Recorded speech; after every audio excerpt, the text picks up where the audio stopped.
It is hot in here. Okay, boys. Yeah.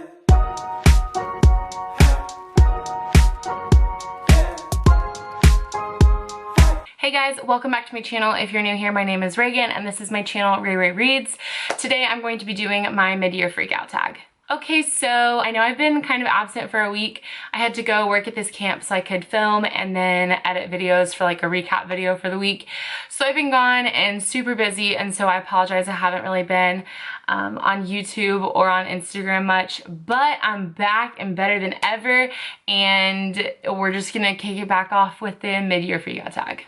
So I have my notes on my phone, so if you see me looking at it, that's why. So starting off with the very first question, it is the best book you've read so far in 2020.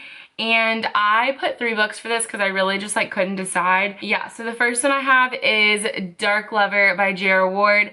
This was one of my favorite books. I think I read this in May. I think I read this in May, and it was so good. This book is about a girl named Beth and a vampire named Wrath, and Beth is about to go into transition and become a vampire, and her dad's like last dying wish is to get Wrath to like help her through the transition because his blood is like the purest.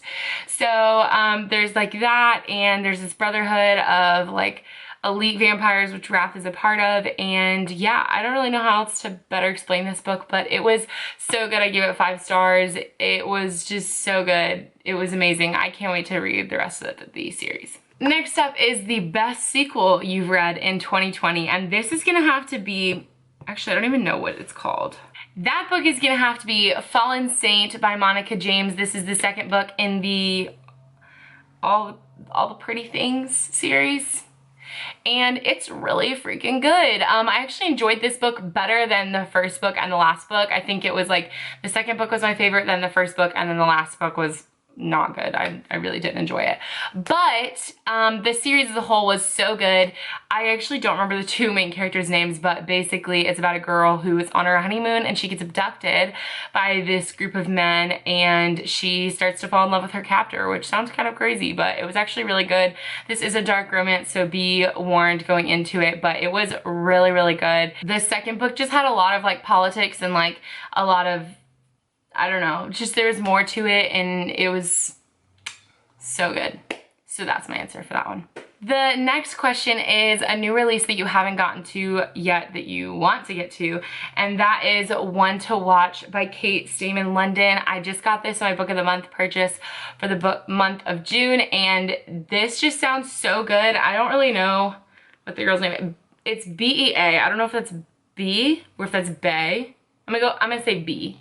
So, so this is about Bee, who is a plus size girl who wants to change the plus size fashion industry, and she gets selected to be like the Bachelorette on this TV show where she has like all of these men like vying for attention and want to make her fall in love with them, and so she goes to like just like make herself become more like famous, I guess, so she can like, I don't know. But anyways, she starts falling in love with these guys, and it just sounds really good, and I love The Bachelorette, so this just sounds fantastic to me, so this is definitely something that I want to get to. My next most anticipated release for the last half of the year is probably 2 books. Both of them are by Colleen Hoover. So she's coming out with a book in a month called Heartbones, and I don't even really know what this one's about. I'm pretty sure this is I don't know if this is the paranormal. She's writing one paranormal this year, and it's either Heartbones or it's Isla, which she's releasing in December. So I'm really excited for those 2. I don't really know what either one of them are about. I'm pretty sure Heartbones is a romance, but then for some reason I feel like it's a paranormal as well. But these both sound really good. Actually, I don't know anything about Isla, but Heartbones sounds amazing, and that's what I'm super excited for. Next up is the biggest disappointment of 2020 so far, and I have to say this book for me is Irresistible by Melanie Harlow. This book just sounded so good. It sounded right up my alley, but I started it and was so confused because it was not what I was expecting it to be, and I don't know, I just didn't love it. This book is about a girl who is a nanny part-time and works for her dad's like hotel business part-time, and she has always had a crush on the CFO, I think, of the company, which he's like 10 years older than her, and he has 3 little daughters, and he's single because his wife left him, and she ends up falling in love with him and nannying his kids, and he's like, oh my god, no, she's so off limits because she's 10 years younger than me, she's my boss's daughter, and she's also my nanny. But this book just didn't do it for me. I like to watch the characters start to like each other, and when we started this book, like, she already had liked him for like 10 years prior, so I just feel like I started in the middle of a book and I just didn't love that about it. The only redeemable qualities for me was the very end, the use of like the daughters and how he was like trying to win her back was like really, really sweet, and that whole scene was just like everything to me. It was just so precious. So that was the only reason I really, really loved this book, but other than that, it just didn't do it for me. I had hyped this book up so much, everyone else had hyped this book up so much, and it was just kind of a letdown, honestly. But yeah. Next up is the biggest surprise so far of 2020, and I'm gonna have to say Welcome to the Dark Side by Gianna Darling. This was the second book I read by Gianna Darling. I read the first book in the Fallen Men series, and then I read this one, and I was super nervous about it because our love interests are like 17 years apart. I think he's kind of old, and the girl he gets with is like kind of young, and I think she's like 17 or 18, I'm not sure. But I was really nervous about this because I'm like not like used to reading motorcycle romance books, and so I was like really unsure if I was gonna like this, and the age gap was so big, and I was so weird about age gaps at first. And so anyways, this book actually really surprised me. I really enjoyed this book a whole lot. This is my favorite male lead in all of the Fallen Men books. He's just Zeus. I don't even know how to explain it. Oh, maybe I should explain what this book's about. So this book is about a girl named Lulu, I'm pretty sure her name is, and Zeus, and at the very beginning of the book, Lulu is like 7 and he's like 20, or no, I don't know, however many years, 17 years after 7.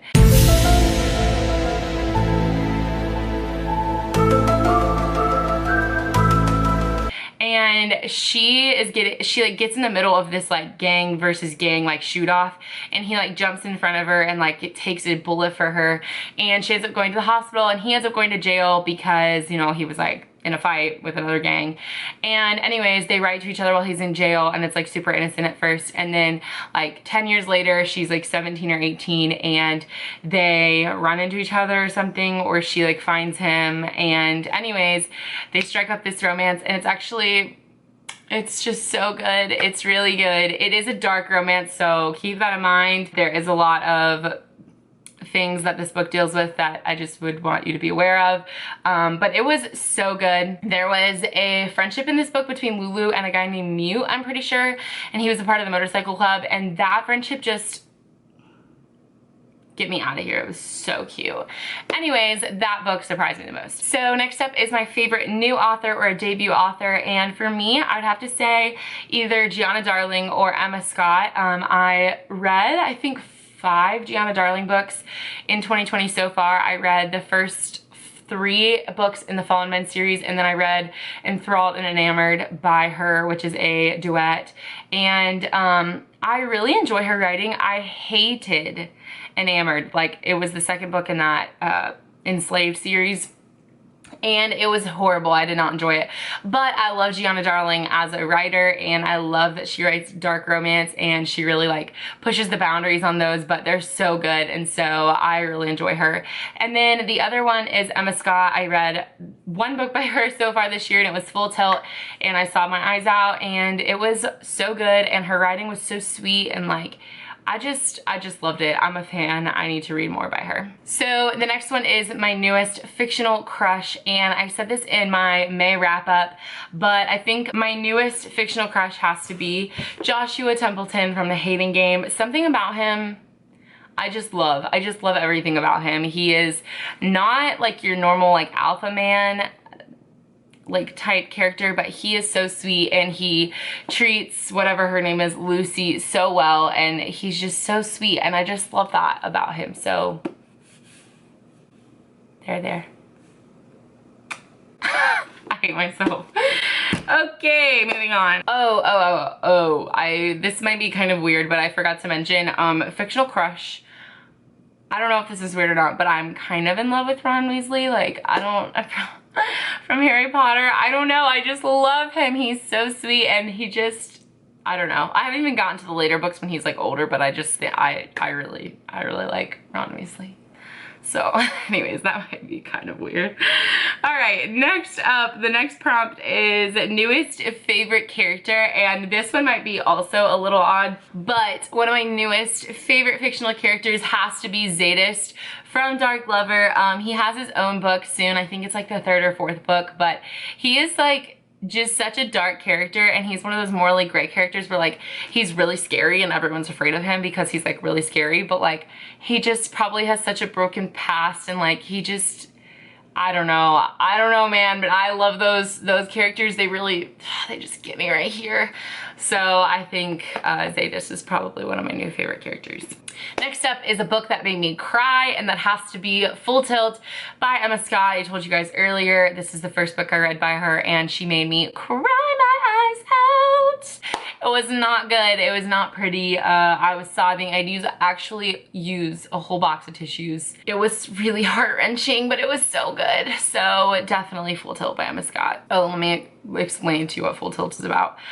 Full Tilt is about, I keep forgetting to tell you guys like what these books are about.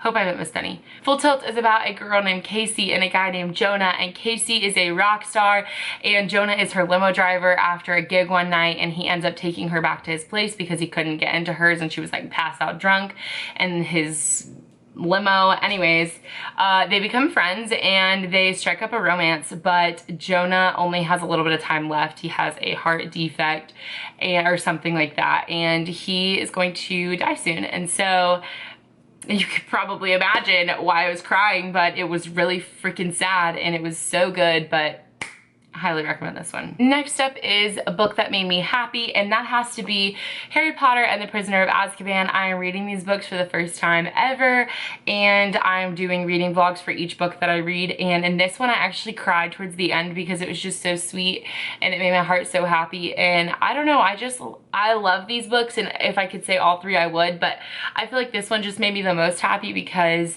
of some new characters that were introduced that I absolutely love. So this book definitely made me happy. I really don't think I need to explain what this book is about because everyone and their mom has read this book or seen the movie, but this book definitely made me super happy. Next up is the most beautiful book you either bought or received this year, and I have two for this one.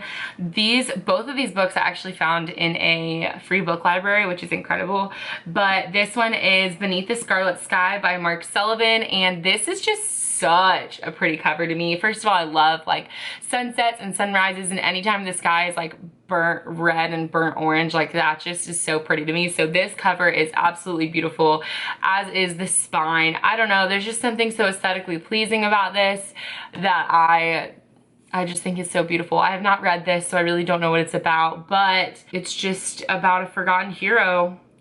And it's the epic tale of one young man's incredible courage and resilience during one of history's darkest hours. Man, anyways, cover is beautiful. So the next one I have for this prompt is Clap When You Land by Elizabeth Acevedo. This cover is just, I mean, I just don't think that it gets any better, and the spine is just so pretty. I don't know what it is about this book. I'm 30 pages from finishing it, so this is really excited to finish it, but like I don't know what it is. It's just so pretty. I love this cover and it's amazing, and I don't really feel like I can explain it because I'm still reading it right now, but it says, I'm the child her father left her for in the summers, while she's the child my father left me for my entire life. And then daddy dies, and where do we go from there? That's what this book is about. So anyways, that is it. And the last prompt is books that you want to get to in the rest of 2020. And one of them that I have is Beach Read by Emily Henry. I got this my book of the month in May and I haven't gotten to it yet, but I really want to read it and I really want to get to it. I've heard amazing things about it, so this is on my list. Next up, I want to read the rest of the Element series. I've read The Gravity of Us and The Silent Waters by Brittany C. Cherry, but I really would like to get to the first and the third? I don't know, whatever, the last two that I haven't read yet, but I will put pictures here so you guys can see. And then I really want to read The House in the Cerulean Sea by TJ Klune. This book just sounds amazing and I've heard so many great things about it, and I just feel like I need to read this because everyone else is reading it and saying it's amazing, and it just sounds so whimsical and fun, so of course I have to read it. Next, I want to read Starfish by Kemi Dawn Bowman. I saw, crap, I don't remember who I saw. Somebody was reading this on BookTube, and if I can find it, I will link the video in the description. But she did like a reading vlog for this, and I was sold by the end of the reading vlog. I just need to read this for many reasons, but I'm pretty sure I just would love this. So anyways, I would love to get to that book. And lastly, I want to get to 11/22/63 by Stephen King. I have set a goal for myself that I want to read a Stephen King book this year in 2020. So this might be the one. It's massive, and it's probably a big one to get to, but the premise of the book sounds good, and everyone says that they cried at the end, and that just sounds like my kind of book. Am I right? Anyways, that is all for this video. If you liked it, please make sure to give it a thumbs up, and don't forget to subscribe down below. I have really enjoyed filming again, so I'm super excited to make more videos from you guys. If you have anything you want to see from me, make sure to comment it down below. I love taking recommendations because it helps me come up with video ideas and things like that. So thanks so much for watching. I'll see you guys in my next video. Bye.